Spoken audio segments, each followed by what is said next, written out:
Good morning, students. I hope you have completely understood the chapter, the last lesson, because I have sent you a handwritten summary.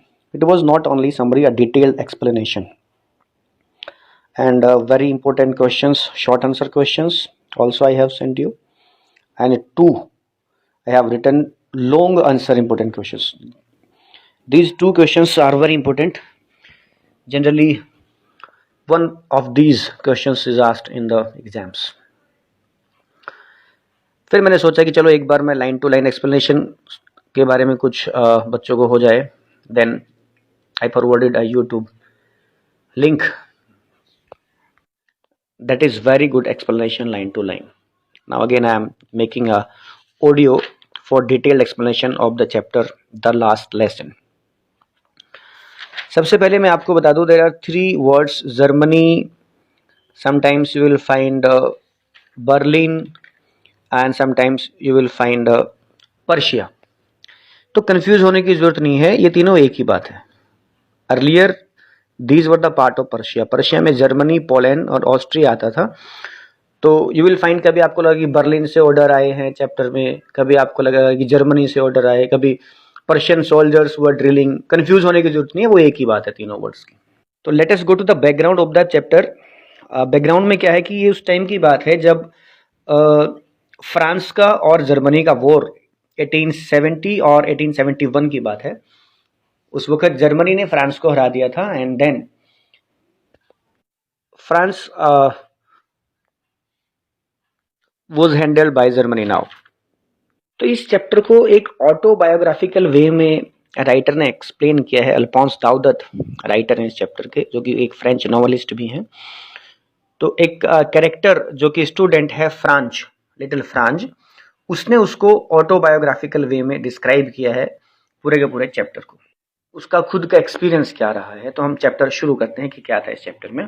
France school के लिए already late हो जाता है और वो डरा हुआ होता है बहुत ज़्यादा, क्योंकि उसको पार्टिसिपल्स के ऊपर क्वेश्चंस पूछने होते हैं उसके टीचर को, और वो उसके बारे में कुछ नहीं जानता होता.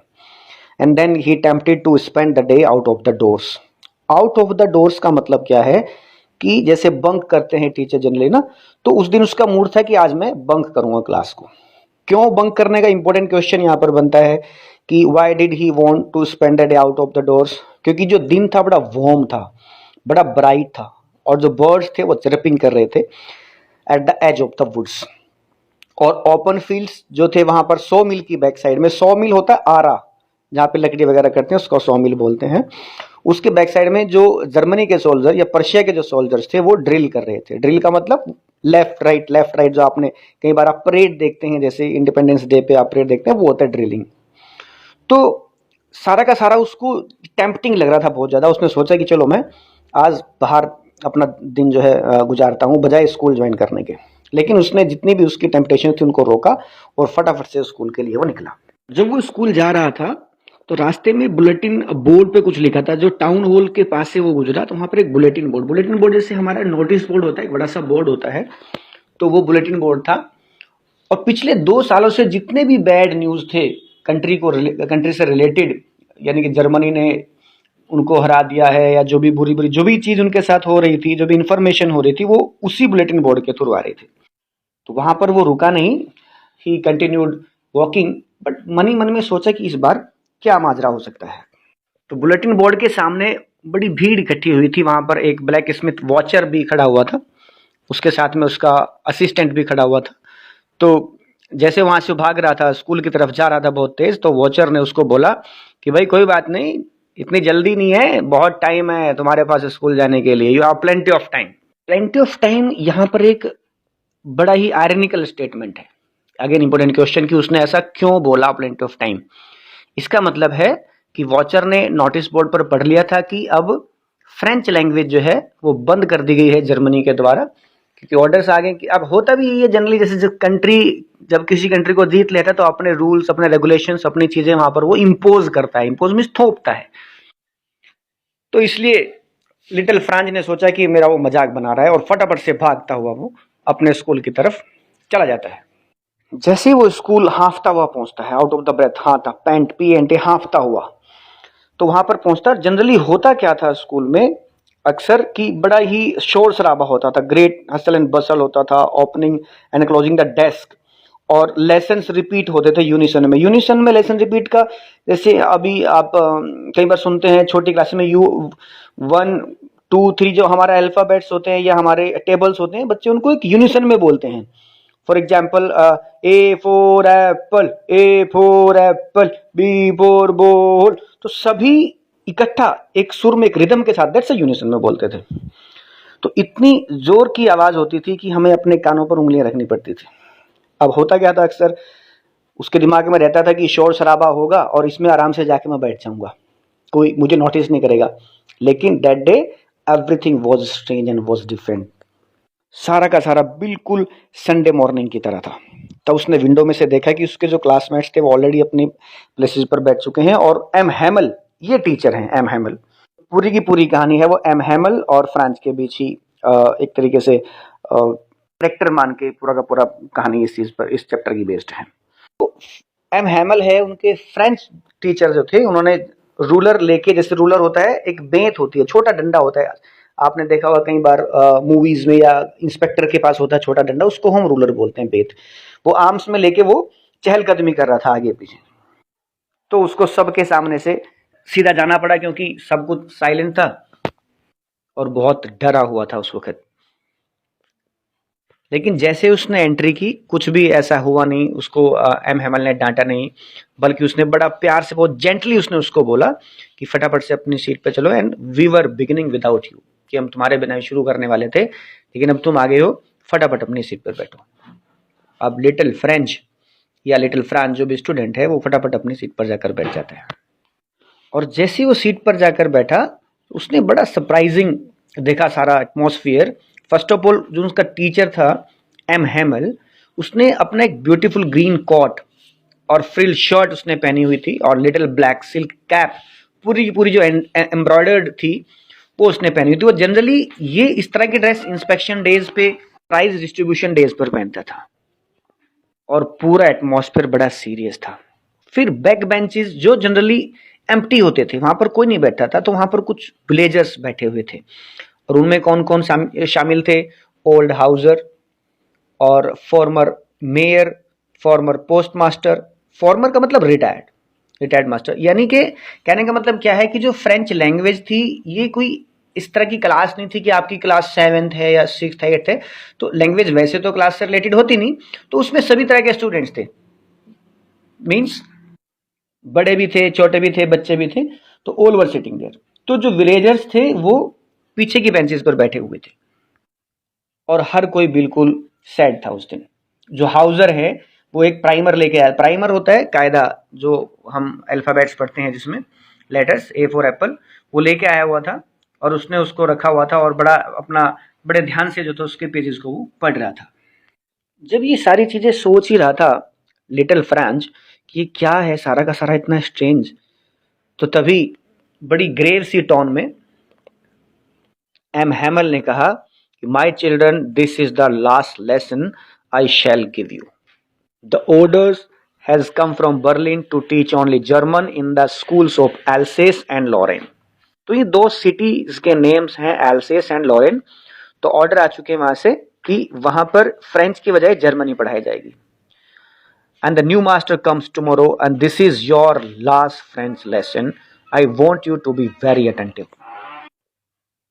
And what a thunder claps these words to me. It's a very, very important question कि what a thunder clap words, कौन से वो थंडर क्लैप वर्ड्स थे, यानी कि शॉकिंग वर्ड्स, एकदम से जो बिजली की तरह कड़के फ्रेंच के ऊपर, वो कौन से वर्ड्स थे? ये वो वर्ड्स, वही वर्ड्स हैं जो मैंने अभी इंग्लिश में आपको सारे के सारे बताए कि कल से तुम्हारा नया टीचर आएगा, ये हमारा लास्ट लेसन है फ्रेंच लैंग्वेज का, और बर्लिन से ऑर्डर आ चुके हैं फ्रेंच लैंग्वेज बंद करने के। These were the words.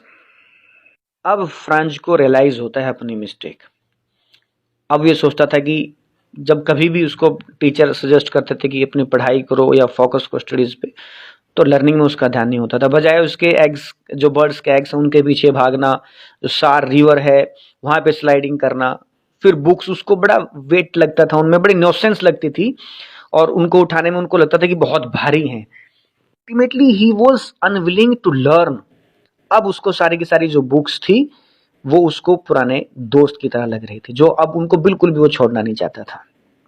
और सेकंड, ये उसमें चेंज, ये अगेन ये भी क्वेश्चन इंपॉर्टेंट बनता है कि क्या चेंज आया, हाउ डिड फ्रांस रियलाइज। और दूसरा ये कि ये आइडिया उसके दिमाग में कि कल हमारा टीचर चला जाएगा, तो ये चीज, वो बड़ा क्रैंकी नेचर का टीचर था, बड़ा स्ट्रिक्ट टीचर था, तो उस चीज को भी वो भूल गया। तो क्या इम्पैक्ट पड़ा फ्रांस के नेचर पर, एटीट्यूड पर। अब उसको उसकी बुक्स थी, उसके पुराने दोस्त लग रहे थे, और उसको अपना टीचर भी बहुत अच्छा लग रहा था। और अब वो सब कुछ समझ गया कि क्यों उसका टीचर जो है वो संडे क्लॉथ्स में है, मतलब स्पेशल ड्रेस में, यूनिफॉर्म में है, जो पहनी हुई है उसने ग्रीन ड्रेस। और ये भी समझ गया कि जो बैक बेंचेस हैं, जो खाली होती थी जनरली, वो पीछे वहां पर विलेजर्स क्यों आए हुए हैं।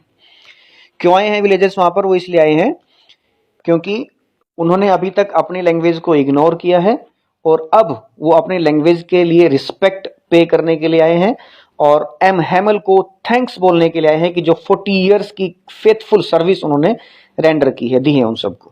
This is again very very important question, why were the back benches occupied by the villagers. इसका आंसर मैं आपको दे चुका हूं।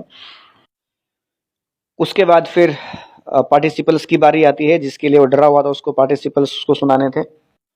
पार्टिसिपल्स के बारे में उसको कुछ भी नहीं आता था। उसने बहुत कोशिश की थी कि मैं बेझिझक पार्टिसिपल्स को सुनाऊं, बट उसको कुछ भी नहीं आता था। तो जैसे ही एम हैमल ने उसको उठाया, फ्रांच को, पार्टिसिपल्स के क्वेश्चन उससे पूछे, तो बिगिनिंग में उसने सब कुछ मिक्सअप, वो कंफ्यूज हो गया, सब कुछ मिक्सअप कर दिया, और उसकी हिम्मत भी नहीं हुई कि वो सीधा अपने टीचर से नजर मिलाए, और बेंच को पकड़ के खड़ा हो गया। लेकिन इस बात पर उसका रिएक्शन आज डिफरेंट था। एम हैमल का रिएक्शन, उसने बोला कि मैं तुम्हें डांटूंगा नहीं, तुम्हें बहुत बुरा लगेगा।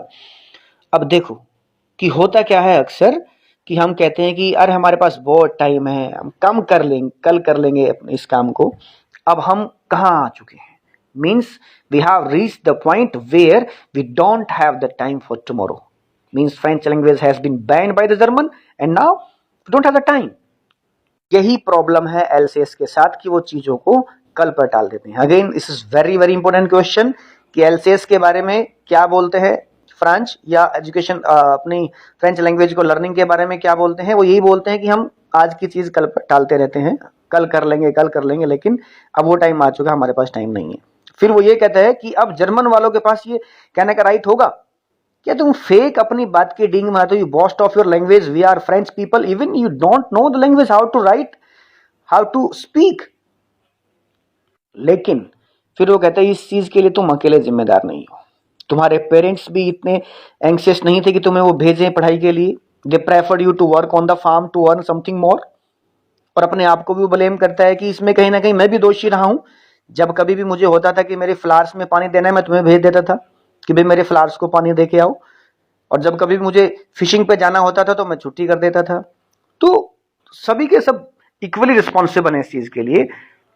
Again here is very very important question, we all great deal to reproach ourselves with, कि बहुत हम सब जिम्मेदार हैं उस चीज के लिए, अपने आप को कोसने के लिए। वो किस किस को जिम्मेदार ठहराता है, क्वेश्चन है कि किस किस को जिम्मेदार ठहराता है। तो किस किस को जिम्मेदार ठहराता है, पहले अपने आप को भी कहता है कि मैंने भी शिद्दत के साथ नहीं पढ़ाया, कहीं ना कहीं नेग्लिजेंसी शो की है, कोताही बरती है।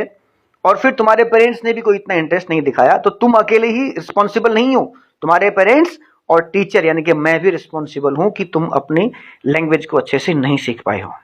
उसके बाद फिर एम हैमल फ्रेंच लैंग्वेज के बारे में बात बताते हैं। फ्रेंच लैंग्वेज को वो बताते हैं कि ये मोस्ट ब्यूटीफुल लैंग्वेज है इस वर्ल्ड की, सबसे क्लियर, सबसे लॉजिकल लैंग्वेज है, और हमें अपनी इस लैंग्वेज को, हमें इसको संभाल के रखना है, हमें इसको प्रोटेक्ट करके रखना है। और मोस्ट इंपोर्टेंट बात वो बोलता है कि when a people are enslaved as long as they hold fast to their language, it is as if they had the key to their prison, कि जब तक हमारे पास या हम अपनी लैंग्वेज से जुड़े हुए हैं तो ऐसा होता है कि जैसे कि हमारे पास हमारी जेल की चाबी है। ये बहुत इंपॉर्टेंट क्वेश्चन है ये भी, कि फ्रेंच लैंग्वेज के बारे में एम हैमल क्या बोलते हैं। और नेक्स्ट फिर उसी ग्रामर लेसन वो शुरू करते हैं, और बहुत अच्छे से इस बार उसको समझ आता है, सब कुछ बहुत इजी उसको लग रहा था। किसको? लिटिल फ्रांच को। और उसको शायद ये लग रहा था कि ना ही तो कभी मैंने बहुत ध्यान से पढ़ा है, और शायद उनके टीचर ने भी कभी इतनी पेशेंस के साथ उनको पढ़ाया नहीं है। और वो सोचता है कि अब पूरे शिद्दत के साथ उनका टीचर पढ़ा रहा है और वो चाहता था कि बेचारा सब कुछ जितना उसको आता है वो सारा का सारा एक शॉट में, एक स्ट्रोक में सभी को सिखा दे। ग्रामर के बाद फिर उनका राइटिंग का लेसन था। राइटिंग में इस बार स्पेशल डे था, ये लास्ट लेसन था, तो एक ब्यूटीफुल राउंड हैंड में फ्लैग्स टाइप कुछ चीजें बनाई थी बच्चों ने, स्टूडेंट्स ने, और उन पे लिखा हुआ था फ्रांस एल्सेस, फ्रांस एल्सेस। ऐसा लग रहा था कि जैसे हर एक डेस्क के ऊपर छोटे छोटे फ्लैग्स हैं, यानी कि तो पेट्रियटिज्म की जो फीलिंग थी, देशभक्ति की भावना जो उसमें दिख रही थी, तो अपने राइटिंग सेशन के थ्रू उसने उसको जाहिर किया। वो एल्सेस फ्रांस लिख के उन फ्लैग्स पे उस राइटिंग के पीरियड में, और सारा का सारा एटमॉस्फेयर बिल्कुल साइलेंस। हालांकि छोटे छोटे बच्चे जो थे वो भी बिल्कुल अटेंटिव थे, बिल्कुल भी डिस्ट्रैक्टेड नहीं थे। सिर्फ एक ही साउंड पूरी क्लास में आ रही थी, वो थी पेन की स्क्रैचिंग की साउंड जो थी वो आ रही थी। अगर कोई हल्का फुल्का कीट पतंगा भी अंदर भी आया क्लास में तो किसी ने उसकी तरफ भी ध्यान नहीं दिया, तो एवरीबडी वॉज बिजी। फिर इसी बात पर ऐसा नोटिस करते हुए फ्रांस का ध्यान जो पिजन्स होते हैं उसके ऊपर पड़ता है। पिजन्स जो ऊपर अक्सर छत पे जो पिजन्स कू कू की आवाज करते हैं तो उसका पड़ता है, और फिर अपने आप में वो सोचता है will they make them sing in German even the pigeons, कि क्या चलो हमें तो उन्होंने मजबूर कर दिया है कि जर्मन लैंग्वेज आपको पढ़नी पड़ेगी, तो क्या ये जो पिजन्स है इनको भी जर्मन में गवाएंगे वो? Very very important question. क्या कहना चाहता है यहां पर?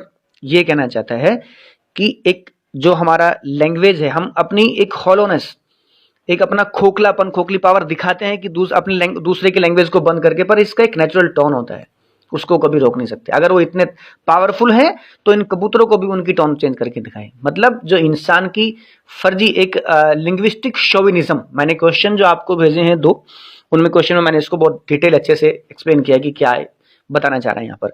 तो लिंग्विस्टिक शोविनिज्म पे बेस्ड है ये बात, अपनी लैंग्वेज को सुपीरियर बनाना दूसरे की बजाय।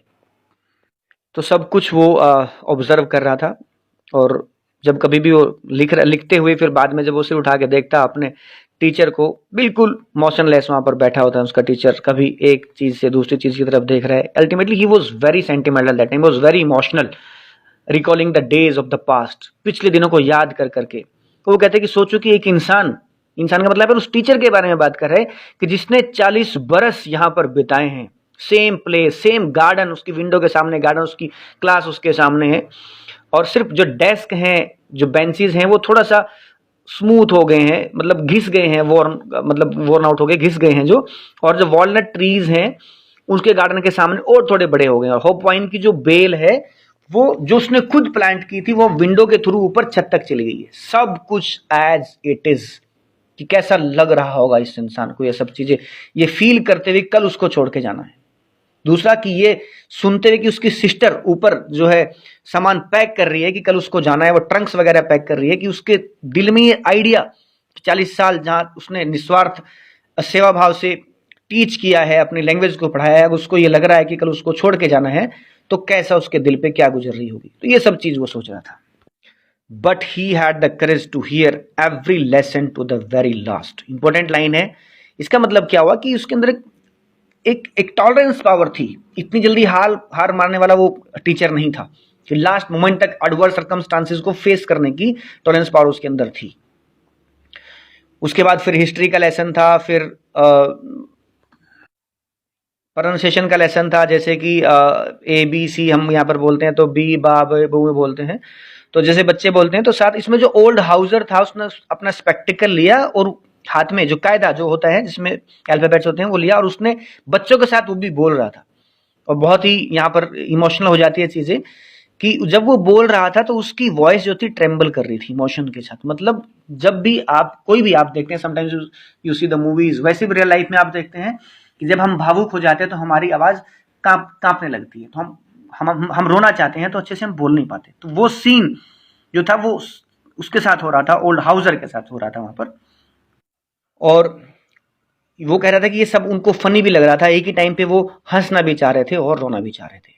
क्यों हंसना चाह रहे थे? क्योंकि उसकी आवाज कांप रही। रोना क्यों चाह रहे थे? इट वॉज वेरी इमोशनल, कि क्यों वो रो रहा है, तो एक इमोशनल पूरा ऑरा एटमॉस्फेयर वहां पर और पेट्रियोटिक फीलिंग वहां पर सभी के दिल में जो है वो जनरेट हो रही थी। उसके बाद वो कहता है कि बहुत अच्छे से मुझे वो लास्ट लेसन आज तक भी याद है, मतलब बड़ा ही एक मेमोरेबल वो डे था in terms of emotion, in terms of patriotism. और फिर वो कहते हैं तभी चर्च की घड़ी में 12 बजते हैं और उसके बाद प्रेयर होती है और फिर जो पर्शियन जो सोल्जर्स जो थोड़ी देर पे जो उसने बताया बिगिनिंग में कि ड्रिल कर रहे थे वो वापस आ जाते हैं और उनकी आवाज जो है विंडो के नीचे को सुनाई देती है कि वो उनकी ट्रम्पेट्स होती है हमारी, जैसे बिगुल बजता होता है, बिगुल की एक लंबी सी आवाज होती है। तो उसके बाद एम हैमल जो है वो बिल्कुल बड़े ही पेल मतलब कलरलेस अपनी चेयर पर बैठे थे, फिर वो खड़े हो जाते हैं और तब उसने देखा कि वो कहता है कि मैंने I never saw him look so tall, इतना लंबा मैंने उनको कभी नहीं देखा। बहुत इंपॉर्टेंट लाइन है।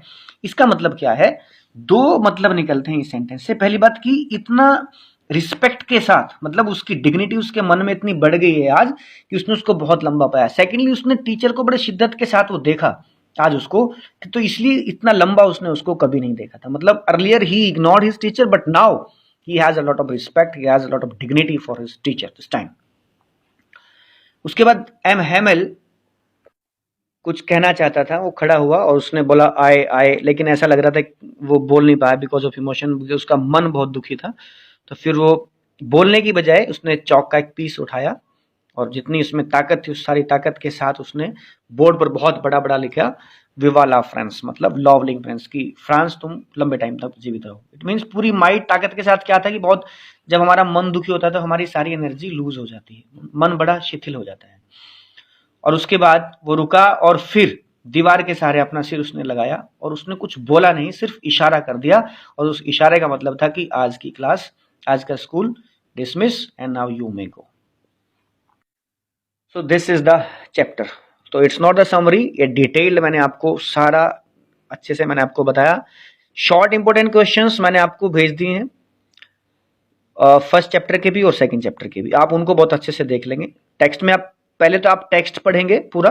If you have any doubt आप मुझे भेजें। कुछ बच्चे जैसे महक है, एक दो बच्चों को मेरे पास आता है कि सर इस फ्रेज का क्या मतलब है, या सर इस सेंटेंस का मतलब क्या है, कोई वर्ड्स का, तो इसका मतलब वो टेक्स्ट पढ़ रहे हैं। तो some students are studying the text. Text पढ़िए, जो डिटेल्ड सिनॉप्सिस है, जो समरी मैंने भेजी, इट्स नॉट अ समरी। और समरी को आप नेटवेट से मत पढ़ना, नेटवेट में 60% समरी होती है, ठीक है। जो समरी मैंने लिखी है वो समरी को डिटेल्ड में पढ़ो आप, वो डिटेल्ड समरी है, समरी नहीं है, वो डिटेल्ड है पूरा। उसके बाद ये ऑडियो आप ध्यान से पढ़ना, then find out the question. Short answer आप खुद फाइंड आउट करेंगे, लॉन्ग आंसर मैं आपको लिख के दे रहा हूं, ठीक है। Okay, thank you.